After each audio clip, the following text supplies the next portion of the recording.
The following program has been brought to you by Tiger Media Net. At Program B, it came from the DVD collection.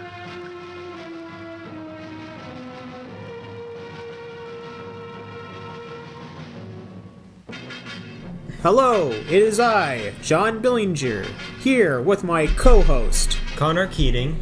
And today we will discuss Godzilla minus 111. That is a reference only my dad will get.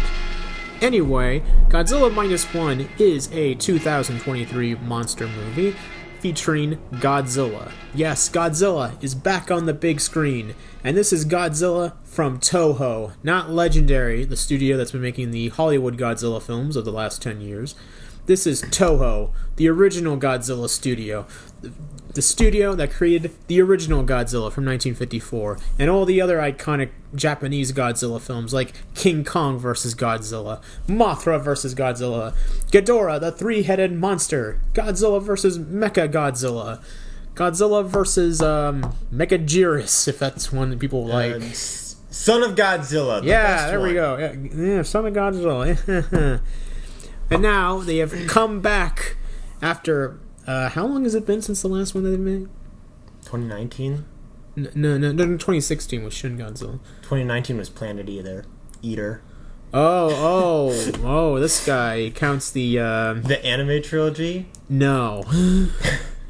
I don't think those count. You don't count anime trilogy? Nope, I don't. They're movies. I get not counting Singular Point, but yeah. Yeah, they're not great. Yep.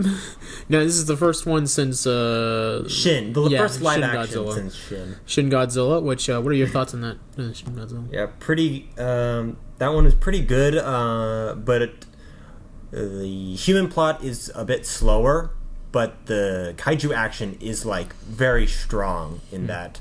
So it's an interesting mixed bag where it's, like, realistic. It's, like, the realistic Godzilla, but in a way it's almost too realistic, and so it kind of turns it into a bit of a dry political thriller. So right. I get why people like it and why people don't. You don't think it has a good human story?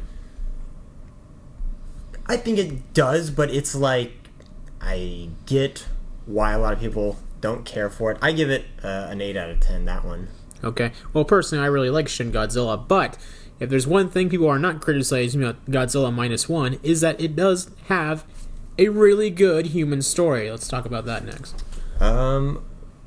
So it's interesting looking at the discourse around this film, particularly with people who aren't into Godzilla, just like your average movie guys, and what they oftentimes say is like, this is the first Godzilla movie where you care about the characters, and I don't know if that's of exactly course true. Of course, as somebody who has actually seen all the Godzilla movies and isn't just one of those old guys who says, oh yeah, I watched all of the Godzilla movies when I was a kid, and then they only watched like the 5 that played on TV. Yeah. But like, yeah, I've seen all of them, and so I've got a pretty good, I've seen them recently enough that I've got a good view of them, and so... And yeah, some do have better human stories than others. Yeah, and I've actually got a list here. Oh, really? A long list of all of the Godzilla films with good human characters / stories. Would you like me to read it? Sure, why not? Alright, first we of course have the original Gojira, King Kong vs. Godzilla. The Japanese version. Mm-hmm. The American version still, like, it holds its characters. Mothra vs. Godzilla, Invasion of Astro Monster, Godzilla vs. the Sea Monster, Son of Godzilla, Godzilla vs. Gigan, Godzilla vs. Mechagodzilla, Terror of Mechagodzilla, Godzilla vs. Biollante, Godzilla 2000, GMK, Godzilla X Mechagodzilla, that's the 2002 one, and Godzilla Final Wars. And there are a few that I might have left off, whether they were, for my personal taste, I don't much care for the stories of them, that other people might enjoy them. And others I left off because I like the human stories, but nobody else does, like All Monsters Attack. Yeah. Well, you see, naysayers, Godzilla films can have good plots. And this one, Godzilla Minus One, has an excellent plot that takes place in the post-World War II Japan. Let's talk about that. Yeah, it's it's an interesting setting. When this film was being announced, it was a very weird announcement because it was like a year out from a release, and all we knew about it was that like it was going to take place before 54, and it's like, how are you going to do that? And so I think I and a lot of other people were kind of like not necessarily like against that idea, but we're more like wondering, how is that going to work? Because he's like, Godzilla's supposed to have been he's just very connected to the year of 54, because that's when they were doing, like, that's when the atomic testings were at their height. Yeah. And so a lot of people were just like wondering, how is this going to work? And I think they did it in a way that it actually works. Like it matters that this takes place shortly after World War II. Yeah. And the plot of the movie, by the way, concerns an ex-kamikaze pilot who survived World War II. He did not, crash his plane into a boat. No, he did not do that. Instead, he survived the war. He chose to live. And he had a brief encounter with Godzilla, actually. Pre-radiation Godzilla, I might say. It's actually the first time I've ever seen a pre-radiation Godzilla. There's the one in Godzilla vs. King Ghidorah. Oh, yeah. I'm sorry, so this is the second time. Yeah, but anyway, this pilot, he travels back to his hometown of Tokyo, Japan, which is in ruins due to the Allied bombings and everything. Yeah. This was not the nuclear bombings. These were just the standard bombings. So it's not an irradiated city. Yeah, but it's still, Yeah, it's still nothing's there. A ghetto, basically. Yeah. And he's living like in the shattered remains of his parents' house. Yeah, it's pretty sad. Yeah. But, he slowly, builds human connections because he takes in a street girl. Yeah, who's taking care of an orphan girl little baby girl who isn't hers. And they form like a weird little family. Yeah. And kind of a weird family that includes the guy, the girl, the kid, and their neighbor. And then their neighbor who hates the kamikaze pilot at first, but warms up to him. Yeah, the reason why she hates him is because she blames him for the Japanese losing the war. Yeah, because he didn't do his role as a kamikaze pilot. Yeah, which is a little ridiculous, but it's understandable because you have to vent that anger somewhere. Yeah, and it ties into the themes of the film, the whole. Being a kamikaze pilot who didn't do his job. And we'll talk about more of that later. Anyway, he gets a job with a boat crew disarming sea mines. Sea mines. And while this is going on, Godzilla is getting radiated by the first nuclear testings in the Pacific, and he becomes Godzilla. And he starts, doing what he does and throwing a fit. And so he has the kamikaze pilot has to protect his family and everything. Mm-hmm. And it really blew me away about this movie is going to this movie. I did not keep up with the marketing or the hype or anything. I didn't keep up with any of it. It was just kind of background for me because I was busy with a lot of stuff in the past year. So I knew nothing about this movie when I went to see it. My coworker told me, "Hey John, I just saw the new Godzilla movie." I was like, "Oh, that's out?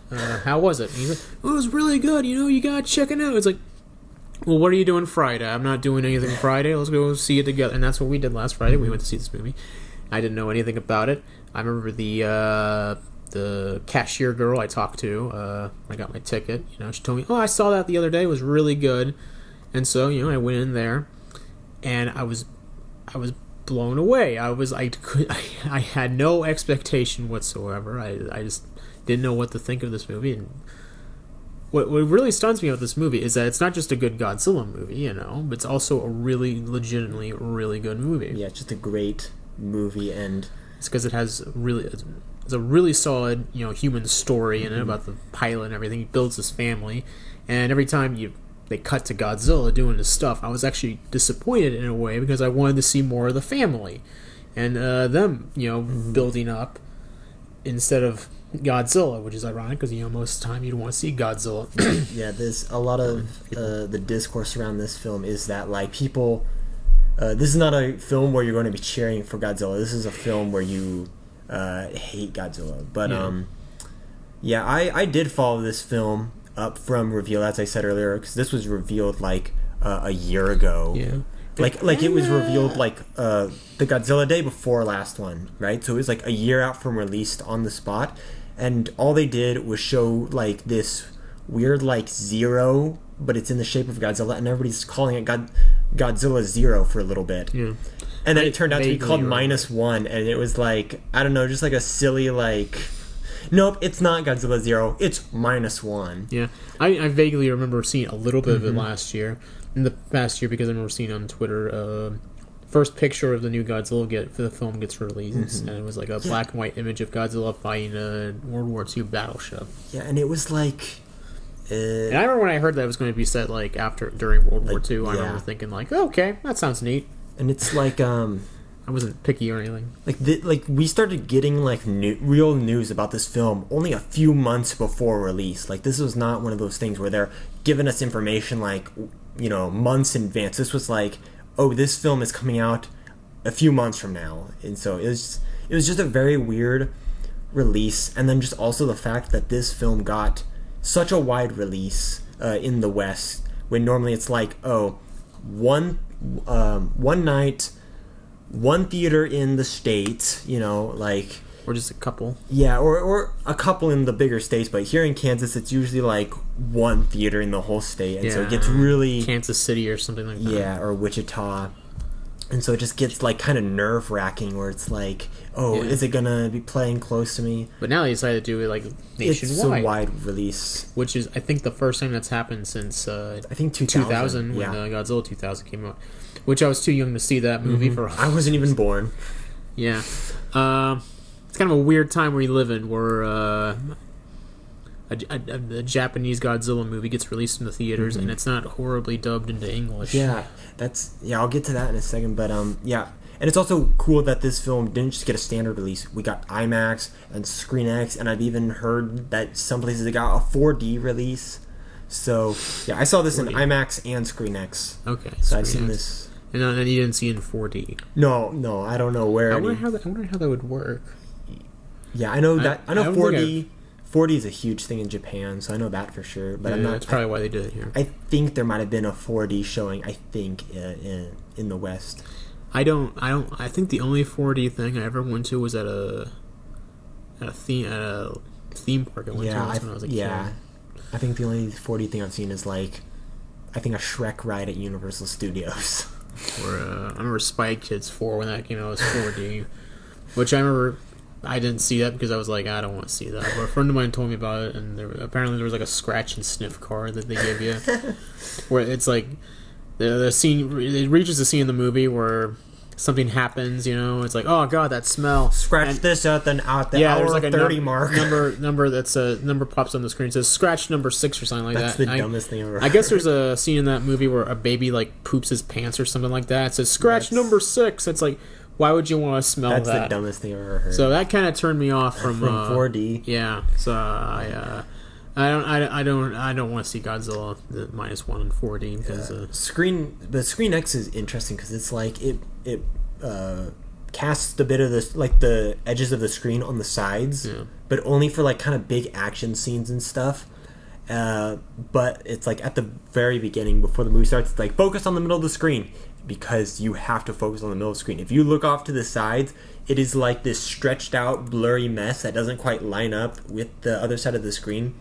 Some shots it looks really ugly, but other shots where it's like, you know, it's like just ocean on the sides, or if it's like the plane is like flat, like its wings are just like flat, it looks pretty good, and it's like, it just wraps around you, but it's like all peripheral. So Screen X is really interesting, but IMAX is definitely the way to see this film if you can see it.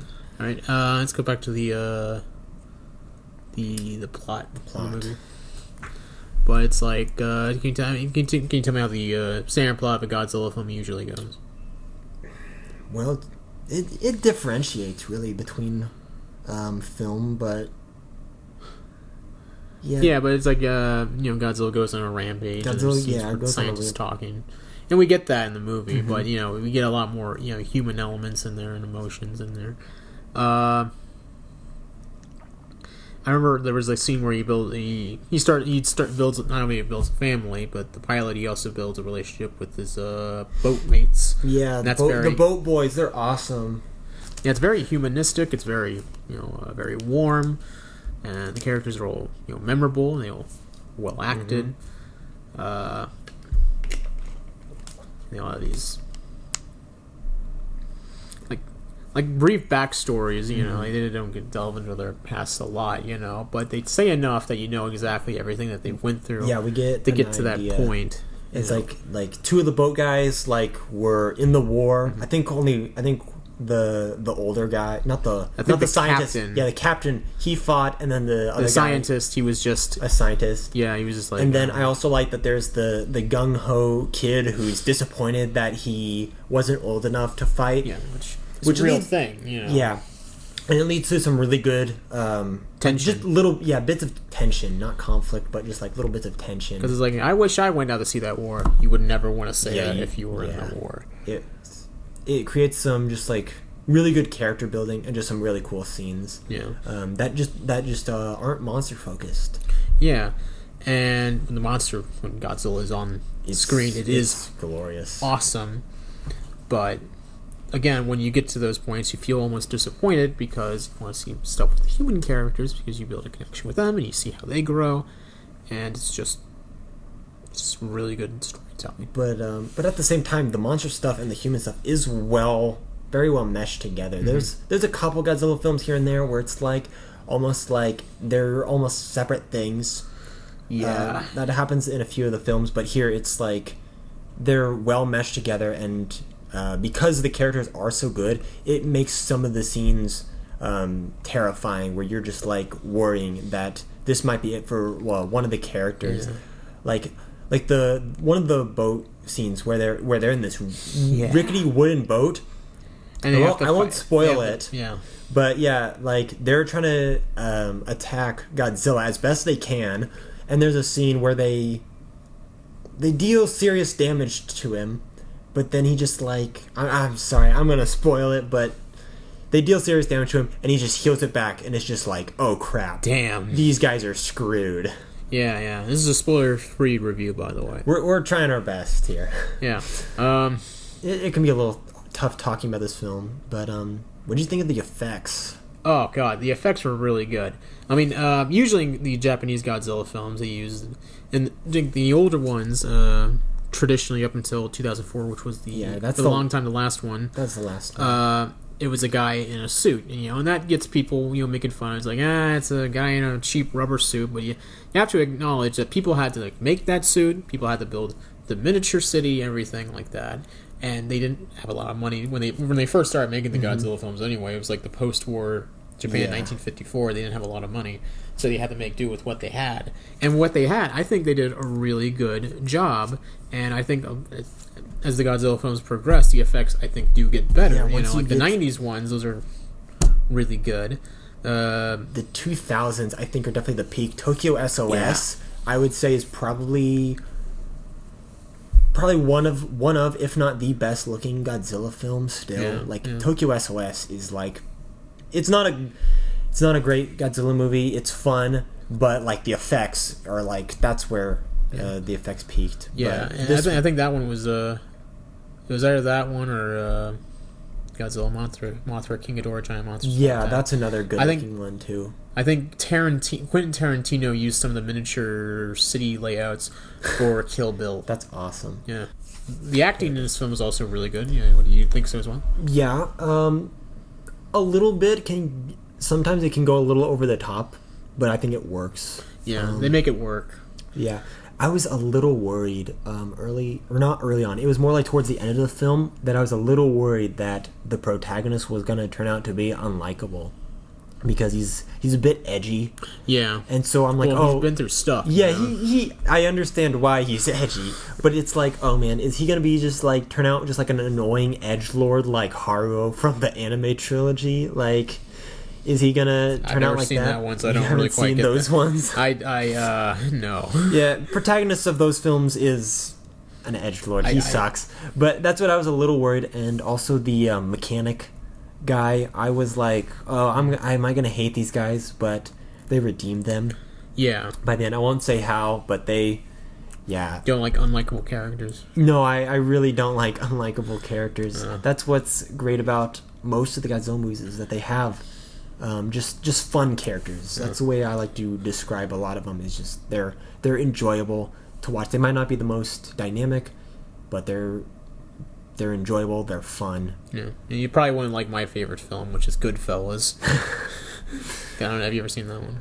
I know which one that is. Yeah, that one. It's kind of like the same thing where all the characters are just really terrible people. But it's kind of like it's a weird. It's weird when you watch it because it's kind of like you're almost laughing with them. Yeah. Okay, it's like it's like hanging out with psychotic friends, kind of. I described that. Oh, it's dark out now. But I was very impressed with the acting in this film. I really thought the kid would be a terrible actor. The kid was very surprising. Yeah, it's like because usually kids are just like awful. Yeah. In the Godzilla films, they have a tendency. The older ones. Yeah. Well, okay, the Godzilla films really weren't guilty of having terrible child actors. That was really more of a Gamera thing. Yeah. But they had some. The child actors were very sparing in Godzilla movies, surprisingly, and when they had them, they were passable. Yeah, but the kid they had to play this character is really good. It's like Yeah, I almost really I almost assumed that they have somebody with a needle off camera just poking her in the heel or something to make her cry or something, because she that is this is legit child crying. Yeah, it's like I don't know how they did it. And yeah, did you cry at all during this film? I did not. I don't get that. I usually don't get that emotional during movies. I had two streams running out of my eyes by the end of it. Normally it's like, oh yeah, this movie made me cry, but it's like, oh, it made me feel like I was about to cry. But this film, it was like, this punched. I get what you mean by that, and it just speaks volumes to just how well written and how likable these characters are. Yeah, I agree.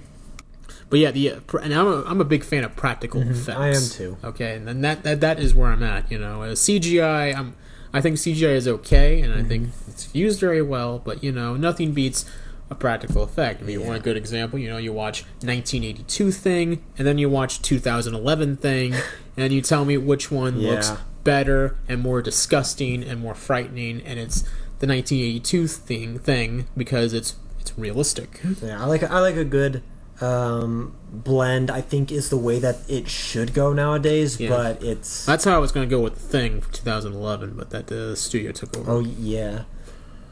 But this film, I must say, I'm very impressed. There are a few shots where it doesn't look too great, but it's very quick stuff and it's very minute stuff. It's in the beginning. It's like little tiny people, or it's like little tiny people don't look that great. There's a shot of a line of tanks that are kind of textureless, but they're very quick, minute details and things that just don't look very good. But all in all, it's really good. Yeah, it looks really good. And another one of the big talking points looks better than some recent Hollywood movies. Yeah, is that it looks better than recent Hollywood movies, and it cost less than $15 million. 15 million. That was the report, was 15 million. But then the director recently stated that I wish we had that much, meaning it's even less than 15 million, which compared to the $200 million budgets of a lot of the other recent movies. Yeah, Marvel's got a lot of criticism for lately. Is the CGI in some of the recent ones apparently isn't that great. I haven't seen them though because I haven't really kept up with Marvel in the last couple of years. They just look. I think what it is. The problem is they're rushing out lots of projects. They're trying to rush out TV show after TV show, and it's not giving the guys enough time to work on it. I think is what kind of the big report is. Yeah. And do you think the effects in this Godzilla movie are better than the Hollywood Godzilla films of the last 10 years? Yeah, I think It's a complicated thing because like King of the Monsters is just such an ugly film. I hate the color palette of that film, and Too bright. a lot of the films are very they're either too bright or too dark. Too dark, or they'll obstruct stuff in snow in order to hide imperfections in the CGI is what they always say. Yeah. But this film takes place in like the day, except for like the opening scene. Yeah. All the stuff is in the day. We see Godzilla in broad daylight. It's bright out, but not too bright. It's not the weird colorful stuff like Godzilla vs. Kong, the last one. It just has a much nicer color palette, and it looks better. Yeah, and I should clarify real quick that, well, I don't know about you, but I like the Hollywood Godzilla films from the last 10 years. I liked Godzilla. 2014 is okay. Kong Skull Island's the best one, and then the other two suck. You don't like the 2022 Godzilla, King Kong versus Godzilla? Oh no, I hate that movie. Oh, that one's fun. It has its moments. I need to rewatch it. I will say though, the Monarch TV show has so far been fairly good. The last couple episodes have been a bit too character focused. I know that's a little hypocritical of me to say, but it's like the characters in that are fine, but it's not. It's like for a TV show with 40-minute episodes, it's like, know. No, we should really do that one day. Go through the legendary Godzilla films. Just go through. Oh man, and then this next one. I don't think it looks great. Have you seen the trailers for it? The only thing I've seen from the new trailer for Godzilla X Kong, I believe is what it's called. The new Empire is the the Empire came back. The Empire of Japan. That's what it's about. It's building off the post. It's building off this film. Yeah. Oh, that's a terrible joke. I'm sorry. The only thing I've seen from that trailer is the scene where Godzilla and King Kong are running. Oh, that's all you've seen? Yeah, and I remember because I heard it looked terrible, and I was like, wow. When Kong's got some weird hand gauntlet, and when I first saw somebody just like post it in like a Discord server, I thought it was a joke, and I was actually just watching a Transformers trailer, and it was just Bumblebee's hand or something. Like I thought, oh, this is just a joke. They just slapped the title in front of a Transformers trailer, but nope, it's that's the film. So -1. What about the music? The music's really good, and something I do like is that they used tracks, and they reused music from the older Godzilla films. Like I recognize the Godzilla 1954 theme and the 1962 King Kong vs. Godzilla theme. A lot of King Kong vs. Godzilla. Yeah, and that was really cool to hear on the big screen. I remember they did that in Godzilla King of the Monsters in 2019. Shin also used a lot of it, but I think this film did it the smartest. Yeah, and it was something about I did not see Shin Godzilla on the big screen. Okay. King Kong vs. Godzilla, when they did it was cool, but it was like a new take on it. It was more. You mean King of the Monsters, not King Kong vs. Godzilla? I'm sorry, I had it confused. Yeah. When King of the Monsters did that, when they reused the old music, they just did that. They did a new recording of it, and they added a bunch of stuff, to make it more modern, I guess, or more akin to modern film more scores. actiony. Yeah, but this one stays more true to the original Akira Ikefube scores, and I would say Akira Ikefube is one of my favorite film composers ever. I think he's incredibly underrated here in America. If you listen to his scores, it's like they're epic. Yeah, and I really like how this film doesn't just have them on their own, and it blends it together. Like you've got the 1954 theme that then transitions into like the Faroe Island theme from King Kong vs. Godzilla. And I think they also did the bum bum bum bum bum bum. I think that's from King Kong as well. And that's from. Yeah, I'm pretty sure. It is from King Kong vs. Godzilla. One to use it. And I think it was also reused in the Ghidorah and all that. Yeah, it was reused in all of them. Yeah, I always associate it with King Ghidorah. Yeah, that's my thing. But and then the new stuff is also very good. I guess I'm just a sucker for orchestral stuff that then have opera in it. It just like opera. Yeah, it's just so good. Yeah, it's a really good score. Every Godzilla film has a big scene where Godzilla rampages through Tokyo, and this one is no different. In fact, I think this one might be the best. One of the best ranks as one of the best destruction scenes because it's like, damn. Yeah, normally, like, personally for me, I'm more of a monster brawling kind of guy. It's like destruction scenes. It's like, you've seen one, you've seen them all. But yeah, this one is very strong, and I think it also helps that the characters are right there in the mess of it. Even though I mentioned earlier that I do like the legendary Hollywood Godzilla films that they've been making over the last 10 years, I'd say this one beats them out by a country mile. I remember when I was a kid, for like 2 years, like I think when I was 12, when I was 14, when the Godzilla 2014 movie came out, I was always checking the internet for updates on that movie because I was like, because, when I was a kid, there wasn't any new Godzilla films coming out, they had no new ones from Japan, and there were rumors that Hollywood was going to make a new one. And so I was really looking forward to that one, and I remember reading all the reports, seeing all the set photos, watching all the trailers and scenes and leaked footage from a Comic-Con attraction or something like that. I don't know if you remember that one, the Godzilla encounter. And I remember they always said that in this movie, we're gonna go back to 1954. Godzilla's gonna be a big destructive force of nature, and all the trailers made him seem like he was gonna be the bad guy. The only monster. It seemed like he was gonna be the only monster. Well, they did say. I remember they did say in a report that Godzilla would fight another monster. Oh, that's right, because there was the big dead monster that doesn't actually appear in the movie. The centipede. And I remember thinking it was gonna be like Ghidorah or something like that, and it wasn't Ghidorah.